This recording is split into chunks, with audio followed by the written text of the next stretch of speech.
একসময়ের জনপ্রিয় ইউটিউবার ও content creator তৌহিদ আফ্রিদি বরিশাল থেকে অবশেষে তাকে গ্রেপ্তার করা হলো গণহত্যা মামলায়।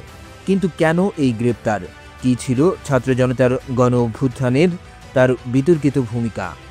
তার ক্ষমতার দাপটে সাধারণ কন্টেন্ট ক্রিয়েটরদের উপর অত্যাচারের অভিযোগই বা কতটা গুরুতর? চলুন দেখে নেওয়া যাক জনপ্রিয়তার শিখর থেকে পতনের পেছনের কাহিনী।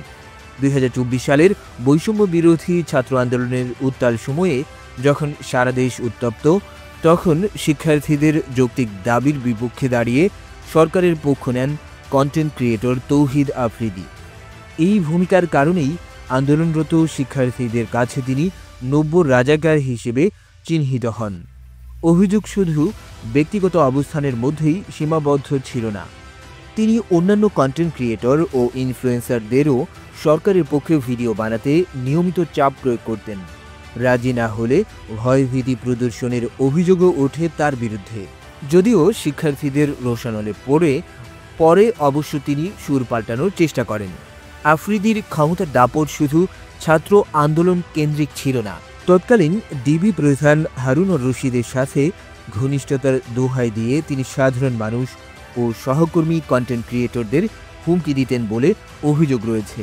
তার অত্যাচারের শিকার হয়ে কন্টেন্ট ক্রিয়েটর স্বপন আহমেদকে ফেসবুক লাইভে এসে কান্নায় ভেঙে পড়তে দেখা গিয়েছিল, যা তখন ব্যাপক সমালোচনার জন্ম দেয়। এখানে শেষ নয়, সাইবার জগতেও ছিল তার একচ্ছত্র আধিপত্য বিস্তারের চেষ্টা। অভিযোগ আছে তিনি সাইবার এক্সপার্ট ভাড়া করে সরকার বিরোধী বিভিন্ন ফেসবুক পোস্ট ও পেজ মুছে ফেলার মতো গুরুতর কাজও করতেন। এক কথায় তৎকালীন সরকারের অনলাইন জগতের এক শক্তিশালী দোসর হিসেবে কাজ করতেন আফ্রিদি।